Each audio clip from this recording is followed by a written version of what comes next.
Hi friends, ಎಲ್ಲರಿಗೂ ನಮಸ್ಕಾರ. ನೀವು ನೋಡ್ತಾ ಇರೋ metro literal YouTube channel and ನಾನು ಲೋಕೇಶ್. ಸೊ ಇವತ್ತಿನ ವಿಡಿಯೋ ಏನಂದರೆ, ಒಂದು ಸಿಂಪಲ್ ಆಗಿ ಒಂದು ಮ್ಯೂಸಿಕ್ ರಿಯಾಕ್ಟ್ LED ಅನ್ನು ಹೇಗೆ ಮಾಡ್ಬೇಕಂತ ಹೇಳ್ಕೊಡ್ತೀನಿ. ಅಂದರೆ ಈಗ ಮೊಬೈಲಲ್ಲಿ ಹಾಡು ಹಚ್ಚಿದಾಗ ಹಾಡು ತಕ್ಕಂಗೆ ಆ ಲೈಟ್ ಕೂಡ ರಿಯಾಕ್ಟ್ ಮಾಡುತ್ತೆ. ಸೊ ಆ ಥರ ಸರ್ಕ್ಯೂಟನ್ನು ಹೇಗೆ ಮಾಡ್ಬೇಕಂತ ಹೇಳ್ಕೊಡ್ತೀನಿ. ಸೊ ಅದಕ್ಕೆ ಮುಂಚೆ ಇನ್ನೂ ನಮ್ಮ ಚಾನಲ್ ಸಬ್ಸ್ಕ್ರೈಬ್ ಮಾಡಲ್ಲ ಅಂದರೆ ಸಬ್ಸ್ಕ್ರೈಬ್ ಮಾಡಿ ಆ್ಯಂಡ್ ಪಕ್ಕದ ಬೆಲ್ ಬಟನನ್ನು ಒತ್ತಿ. ಸೊ ಬನ್ನಿ ವಿಡಿಯೋನ ಸ್ಟಾರ್ಟ್ ಮಾಡೋಣ.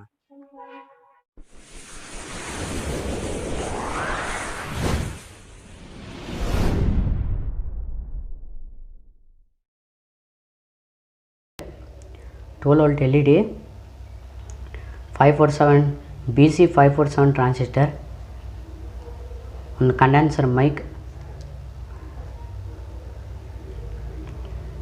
33 kilo ohms ರೆಸಿಸ್ಟೆನ್ಸ್ ಮತ್ತು 12 volt ಅಡಾಪ್ಟರ್.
ಸೊ ನೋಡಿದ್ರಲ್ಲ, ಈ ವಿಡಿಯೋ ನಿಮಗೆ ಇಷ್ಟ ಆಗ್ತಾನೆ ಲೈಕ್ ಮಾಡಿ, ಶೇರ್ ಮಾಡಿ, ಕಮೆಂಟ್ ಮಾಡಿ, ಹಾಗೂ ತಪ್ಪದೇ ಸಬ್ಸ್ಕ್ರೈಬ್ ಮಾಡಿ.